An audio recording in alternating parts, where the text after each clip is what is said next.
Salut à tous, c'est Nerwin. Aujourd'hui on se retrouve pour la vidéo que je vous avais promis. Donc la fameuse vidéo, comment cramer les ghosts clients, les cheats et tout autre truc qui permettrait d'avoir un avantage OP en jeu que les autres n'ont pas. Donc alors je vous avais promis cette vidéo pour les 2K, donc là j'ai pas encore 2K, je la posterai officiellement quand j'aurai les 2K. Donc voilà, tous les clients que vous voyez là, je les ai téléchargés il y a pas longtemps. Je les ai peut-être téléchargés il y a 1 ou 2 semaines en prévision de cette vidéo justement, donc ils seront tous supprimés à la fin puisque je les ai pas ouverts dans Minecraft. C'est juste pour vous montrer les fichiers et comment les cramer. Donc voilà. Je voulais préciser que tous les clients que je vais montrer dans cette vidéo, enfin tous les moyens de les vérifier, tout ça, tous les trucs, ça peut être déjà dit dans d'autres vidéos qui traitaient de ce sujet. Donc voilà, je vais peut-être dire des trucs que vous avez déjà entendu quelque part sur d'autres vidéos, par exemple la vidéo de Shazen, bon voilà. De toute façon, je vais tout redire et je vais sûrement rajouter des trucs qui n'ont pas été dit. Donc voilà, dans tous les cas, si vous entendez des trucs que vous avez déjà entendus, bah peu importe. C'est parti. Alors, locking at client. Donc c'est le hack le plus répandu, c'est celui que les hackers utilisent le plus communément. C'est le hack de base, c'est celui qui sera le plus simple à vérifier. Donc voilà, je vais vous montrer. Ce client consiste en fait à le remplacer par Toggle Sneak la plupart du temps, mais vous pouvez le renommer n'importe comment. Donc il faut faire gaffe à ça. Comment on peut le cramer? Celui-là fait 71 KO. Normalement il fait 48 puisque ça dépend des clients, mais celui-là par exemple fait 71 KO. Du moment que la taille du client dépasse 21 ou 22, c'est pas légit. Donc vous pouvez, si vous êtes admin d'un serveur, vous pouvez le ban parce que là, si ça dépasse 22, c'est pas légit. Il y a des clients à 48, des clients à 34, et il y a même des clients à 150 KO. Donc voilà, dans tous les cas, c'est pas légit. Donc si jamais vous n'arrivez pas à le cramer, qu'il est par exemple qu'il a réussi à l'extraire de son dossier, on sait jamais, hein, il y a des hacks plus performants qui existent. Il est donc plus communément reconnu par ces trucs là. Donc ce client il laisse toujours une trace, c'est-à-dire que soit il laisse ça. Donc ça c'est le Win Defender Scan, donc il y aura tout le temps marqué ça dans le client. Il peut laisser un 6 scan, donc voilà, il n'y a rien. Normalement il n'y a rien, mais le truc se génère quand vous mettez le client, il se génère. 6Rec32 c'est pareil, normalement il y a ça. Après le gars peut toujours le renommer, mais il sera toujours dans le dossier user. Je vais vous montrer après où c'est. Avascan aussi, il peut y avoir ça. Donc si jamais vous voulez vérifier le dossier user, il suffit d'aller par exemple dans Martin, image, non pardon, ce PC, excusez-moi, disque local. Là vous avez l'utilisateur, donc vous avez là, non pas ici. Après ça dépend, il est nommé, généralement il est nommé, voilà donc c'est ça. Moi il est nommé user, après il y a toujours celui-là, mais celui-là je sais pas pourquoi il n'y a rien dedans. Enfin bref. Donc là il sera là, donc là par exemple les trucs du client de base se mettent là. Donc voilà, si vous trouvez des trucs 6rec ou même des trucs renommés, il faut toujours vérifier. Le mec peut renommer son truc et donc on a cramé beaucoup de gens qui renomment comme ça leurs clients. Donc il y a des gens qui le renomment n'importe comment, donc faut toujours aller voir dans le dossier user. Donc voilà, concernant Trinket, c'est bon. On va passer maintenant au spooky client.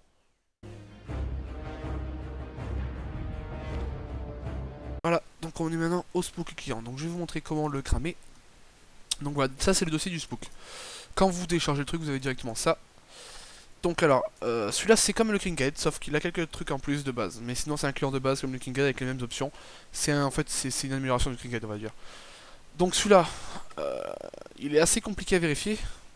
Parce qu'il y a un truc tout bête, c'est qu'il y a un self-destruct. Qu'est-ce que c'est un self-destruct? Je vous explique. En gros, quand le mec, quand vous allez vérifier votre mec, imaginons que je vous vérifie là, et que ça c'est dans le Pro Minecraft, et ben ça c'est le underscore legit. C'est-à-dire que le mec, quand vous le vérifiez, il peut appuyer sur une touche et donc ça détruit le vrai client. Donc ça c'est le faux client, enfin c'est le client d'origine, celui qui fait que tu as un hack. Et ça c'est le vrai underscore. Vous voyez celui-là pèse énormément plus lourd hein, parce qu'il y a toutes les options du client dedans. Donc voilà, quand vous vérifiez le mec, s'il appuie sur sa touche de self-destruct, donc qui remplacera automatiquement celui-là par celui-là, et donc du coup ce sera invérifiable dans le Pro Minecraft. Donc vous ne pouvez pas le voir dans le Pro Minecraft, sauf s'il est trop con et qu'il a oublié de self-destruct. Mais bon voilà, ça voilà. Et donc voilà, vous allez trouver ce client là, vous allez dire bah, oh, bah c'est rien, c'est un machin normal, c'est pas un cheat, voilà, il est legit. Mais en fait non, puisque ce machin, comme il sait des trucs, bah c'est impossible de le vérifier dans le Pro Minecraft. Mais vous avez par contre d'autres méthodes pour le cramer, donc essentiellement mappings et méthodes, et ça. Donc voilà, là c'est les properties du client. Quand vous vérifiez le mec et que vous pensez qu'il a un ghost client comme ça, un spook, faut bien penser à vérifier tout ça là. Tout ça, ça compte, tout ça, ça veut dire qu'il est un client. Faut bien penser à verif mappings. Voilà. Et méthodes. Donc tout ça, ça traitera de Minecraft. Quand vous l'ouvrez, c'est du Minecraft. Bon là, je sais pas ce que c'est. Ouais, c'est des machins, bon, c'est des codes. C'est des rapports d'erreur ou des trucs comme ça. Donc voilà, faut bien penser à vérifier ça. Et il y a un dernier truc. Par exemple, imaginons que je veux vous vérifier, parce que je pense que vous avez un ghost client, donc un spook. Je vais aller par exemple dans votre AppData. Et je vais aller dans Java. Donc voilà. Donc c'est dans Minecraft. Enfin, c'est pas dans Minecraft, mais c'est avant Minecraft. C'est dans le AppData. Donc là, par exemple, imaginons je vais cliquer sur Java. Et là, normalement, il y aura ce fameux dossier lib qui sera là, qui est généré automatiquement. Bon, là, je l'ai enlevé puisque je l'ai mis pour la vérif. Enfin, pour la vidéo. Et donc ce truc il sera là, et donc si jamais vous voyez un dossier lib dans ce dossier, c'est clairement qu'il a un spook. Ensuite vous pouvez lui faire cramer en jeu, vous pouvez lui dire d'activer, de chercher le vrai spooky parce qu'il est détruit automatiquement. Et donc je sais pas comment le régénérer, je vous le dirai pas de toute façon même si je savais, puisque sinon il y en a qui vont essayer de le télécharger et aller hack avec. Donc voilà. Passons maintenant au client Optifine. Donc on est maintenant au client Optifine. Alors... Donc celui-là, bon, il est un peu plus dur à vérifier, puisque c'est pas le même client du tout. C'est-à-dire que c'est le même principe, c'est configurer un client pour avoir un hack et tout ça. Mais celui-là, il est un peu plus dur à vérifier, c'est-à-dire que... Bon, c'est globalement la même méthode, celui-là il se crade dans le Minecraft. Mais il y a pas beaucoup... Il est un peu plus dur à vérifier dans la mesure où il n'y a pas beaucoup de gens qui le connaissent. Moi je vais vous montrer. Donc c'est un client qui se renomme en Optifine. Donc HDB7, le truc c'est ça, il peut se renommer autrement bien sûr, vous pouvez le renommer comme vous voulez, les hackers le renomment comme ils veulent, mais la plupart du temps, de base, le truc il est en comme ça. Donc voilà, ce truc, alors il se met dans version, il se met pas dans mode. Donc par exemple, imaginons, je vais vous vérifier, hop, voilà, pour Minecraft, et imaginons que je vais trouver, voilà, je vais pas trouver mode, voilà, qu'il n'y a rien, voilà, il n'y a que des modes legit, ok. Et là je vais aller dans version, et la plupart du temps, donc c'est pas un Optifine, comment dire, c'est pas un Optifine Forge, hein, si le mec a un Optifine Forge, la plupart du temps c'est qu'il est legit, mais il faut quand même vérifier. En fait il se met là l'Optifine, imaginons je vais le mettre là, voilà, bon là je le fais pas, parce que j'ai pas envie que mon Minecraft soit atteint. Mais en gros voilà, il se met là, et lorsque vous voyez cet Optifine, il faut, parce que vous pouvez pas le cramer directement, puisqu'il a à peu près les mêmes KO qu'un autre Optifine, vous pouvez pas le cramer directement, donc ce qu'il faut faire en fait, donc si vous croisez sur ça, si vous tombez sur ça, il faut lui dire de l'ouvrir avec WinRAR. Et là simplement voilà, en fait ce client il est pas comme un Optifine normal, c'est à dire qu'un Optifine normal, vous allez voir les classes là, et bah imaginons je vais aller voir mon propre Optifine. Il est dans mode ou pas? Je crois que j'ai une... Ouais voilà, imaginons, voilà. Tac, ouvrir avec. Archiveur, voilà, voilà. C'est un vrai Optifine, c'est comme ça. C'est-à-dire qu'il y a les... Ta gueule toi. Il y a les points classes, donc là vous allez voir tous les points classes, etc. Meta, Infura, voilà, manifeste. Mais celui-là, le hack il se présente comme un texture pack en fait. C'est comme un texture pack, voilà, là vous avez le truc. Assets, Minecraft, et là vous avez les machins. C'est comme un texture pack, c'est exactement pareil. Sauf qu'en fait c'est un putain de hack, donc voilà. Je vais pas le lancer devant vous encore une fois parce que bon, voilà. Mais donc si vous croisez ça avec un petit fan comme ça et que vous voyez ça, c'est complètement... Celui-là il laisse pas de traces, c'est-à-dire que vous avez juste le client comme ça, il laisse pas d'autres traces dans le PC, c'est pour ça qu'il faut faire gaffe, faut toujours quand vous vérifiez un mec aller dans les versions et vérifier s'il a pas un truc bizarre. Même s'il est pas rename, même s'il est rename, s'il est Optifine, faut vérifier tous les fichiers. Parce que ça, le mec il peut le rename, ça peut être une version bizarre, un truc, mais ce sera obligatoirement pas genre. Donc faut toujours penser à vérifier, à faire aller à clic droit, WinRAR, archiveur, etc. Et à regarder la méthode pour le vérifier.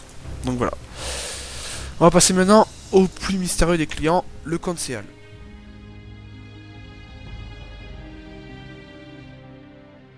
Donc voilà, maintenant on est sur le Conseal, donc le Conseal ça va être le plus dur, vraiment, il est grave compliqué. Bon c'est un client, ce que j'en sais, je sais pas énormément de choses sur le Conseal, si vous avez des précisions il faut le préciser dans les commentaires, parce que moi je sais pas tout sur le Conseal. Je sais que c'est un client normal, le problème c'est qu'il a été release avec un rat au début. En fait les premiers gens qui l'ont release avec un rat, donc tous ceux qui ont téléchargé le Conseal se sont fait rat, enfin du moins ils se sont fait keygen, keyload leur Minecraft, du coup c'est comme ça que le mec exposait des gens. Il mettait aussi des free trucs en téléchargement, des free plugins de serveurs en téléchargement, et du coup quand vous le téléchargez, bah ça vous rate. Ça vous rate pas, mais ça vous nique vos mots de passe MC. Donc voilà, donc ça c'est au début il a été vérif avec enfin il a été release avec un rat dedans, donc c'est pour ça que j'ai pas téléchargé de version valable. J'ai juste reproduit le dossier. En fait il y a vraiment aucun truc pour le vérifier, c'est-à-dire qu'il est self-destructable, on peut pas le vérifier dans le Minecraft. Il n'y a rien sauf le dossier temp. Enfin, en gros, quand vous allez dans le temp, dans un dossier pourcentage temp pourcentage, il y a normalement l'arche fait le point rare avec cancel, mais il peut l'avoir rename. C'est pour ça qu'il est très dur à vérifier. Même moi, je sais pas, il y a pas mal, je pense qu'il y a pas mal de gens que j'avais vérifié cancel, j'ai pas su le trouver. Et j'ai regardé, j'ai essayé d'avoir des précisions, mais j'ai rien trouvé de plus. Donc voilà, franchement, si vous avez des conseils ou des trucs comme ça, enfin, comment on le vérifie, quoi, faut le dire. Faut le dire dans les commentaires parce que moi je sais pas, ça m'énerve un peu. Parce que je sais pas le vérifier ce conseil. Donc voilà, mais il faut savoir qu'il y a très peu de gens qui l'ont puisqu'il a été release au début avec un rat dedans. Et donc les seuls gens qui l'ont conseillé c'était vraiment soit les amis du mec, soit les US ou les trucs comme ça. Mais il y a vraiment très peu de Français qui l'ont. Donc voilà.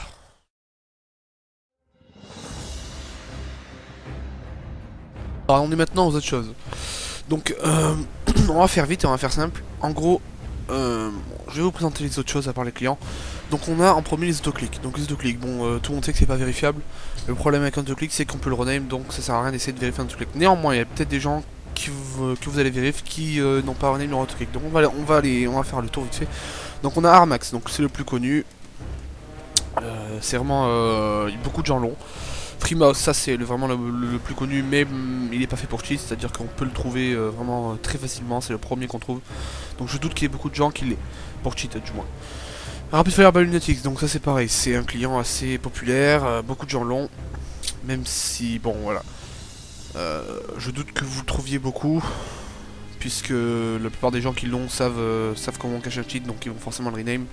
Clicker, pareil, donc c'est un truc qu'on trouve sur Axe Forum. C'est pareil, c'est le même principe, c'est autoclic, bon voilà. Ces 4 là, si vous les trouvez, c'est que le mec l'utilise, laisse tomber. Ensuite il y a les macros, bon je vais pas m'étendre dessus non plus, parce qu'il y a les macros, par exemple Razer Synapse, c'est le plus connu. Vous regardez un tuto, c'est pas compliqué, hein. Le mec, on trouve les macros dans le truc macro, et si jamais vous les trouvez pas, il faut aller dans Stat. Donc dans Stat, de là vous voyez tous les trucs, s'il a fait des macros, vous le verrez. Ensuite on a Logitech. Logitech c'est pareil, vous avez une interface avec une souris dessus.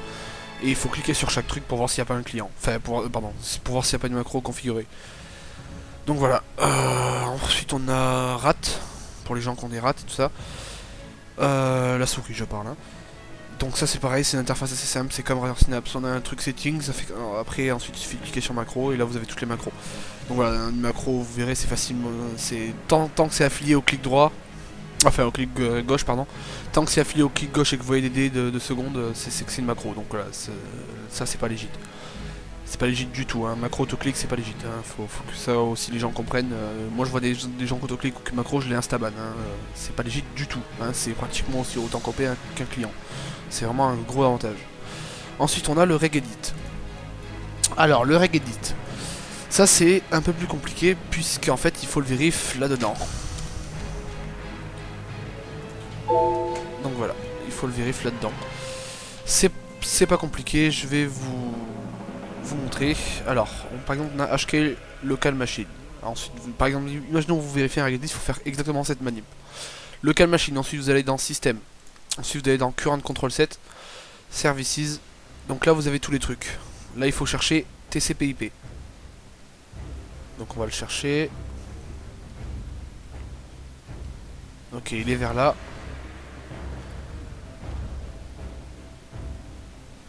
Voilà, TCP/IP. Donc là vous cherchez. Ensuite c'est Parameters, Interface. Et là voilà, vous avez tous les trucs. Donc là c'est simple. Moi je vais pas vous montrer puisque je l'ai pas. En gros vous vérifiez toutes les interfaces. Si dans une seule il y a marqué TCP no delay, c'est que le mec réédite. TCP no delay. Donc si vous trouvez TCP no delay, ils sont vers la fin tout le temps hein, parce que c'est T. Donc ils sont là vers la fin. Voilà. Par exemple, imaginons là il y a une clé marquée TCP no delay avec Rexword, etc. C'est un pad. C'est clairement c'est un regedit. C'est pas du tout légit. C'est même un des pires trucs que vous pouvez croiser. Ensuite on a un autre truc. Ça c'est pareil, c'est un peu plus compliqué. Vous allez par exemple dans votre gestion des tâches. Dans service, voilà, là il faut ouvrir le service. Et là le mec, imaginons, bah il y a beaucoup de gens qui l'ont montré ça. Mais c'est quand même assez peu répandu. Donc voilà, et là il faut chercher le truc service de transfert intelligent. Je sais pas où il est. Voilà, il est là. Voilà, donc si, par exemple, s'il est... Bon là il est en cours mode de base. Puisque sur Windows 10 et sur Windows 8 de base il est en cours. C'est-à-dire que ça fait rien sur les trucs. C'est-à-dire que par exemple, imaginons moi je l'ai là. bah je vais pas prendre moins de KB. Par contre, il y a des gens qui ont testé, virus non plus ça marche pas sur lui. C'est-à-dire qu'on a testé,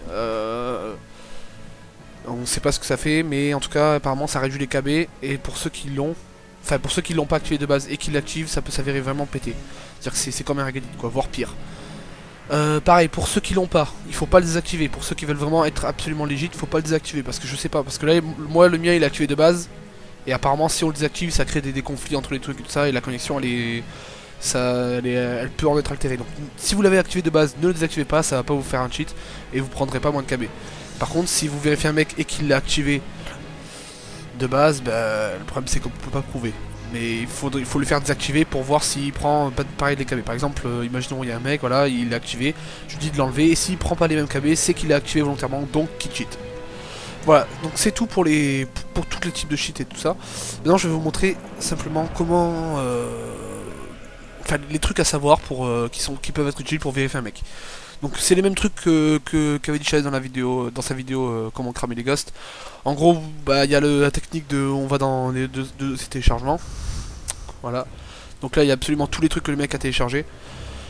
Il peut l'avoir effacé, mais s'il oublie de l'effacer, voilà, il vaut mieux vérifier. Là il peut y avoir par exemple des autoclics, des machins. Surtout si le mec supprime son autoclic en pensant qu'il est pas vérifiable, et bien ça se trouve il a oublié de supprimer là-dedans. Donc là vous pourrez vraiment le cramer. Ensuite, il y a la technique de... par exemple, imaginons, on va dans AppData. Et on va aller dans Skype. Voilà. Là, vous prenez le Skype, par exemple, sur lequel il s'est connecté la dernière fois. Donc là, par exemple, je prends mon Skype, fucking lag, voilà. Là, vous allez dans... non, c'est pas là.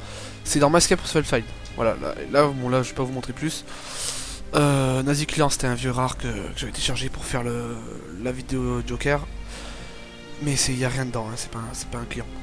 Et donc voilà, donc ça c'est vraiment un autre moyen de vérifier. Ensuite vous avez les téléchargements YouTube et l'historique de YouTube, donc c'est pareil, vous allez faire. Vous allez simplement dans l'historique YouTube et vous regardez un peu ce qu'il a regardé. Mais bon, là, si vous voyez une vidéo par exemple comment installer un Ghost Client, c'est pas une preuve, parce que le mec a pu regarder ça par intérêt ou par hasard. Donc c'est pas forcément une preuve, donc faut bien faire gaffe. Donc voilà, je pense que c'est tout. S'il y a d'autres trucs et que vous pensez que j'ai oublié, bah il suffit de mettre il suffit de les mettre dans dans la description, ou vous postez un commentaire, ou faites ce que vous voulez. Et donc voilà, je pense que j'ai tout fait. Allez, ciao, à plus.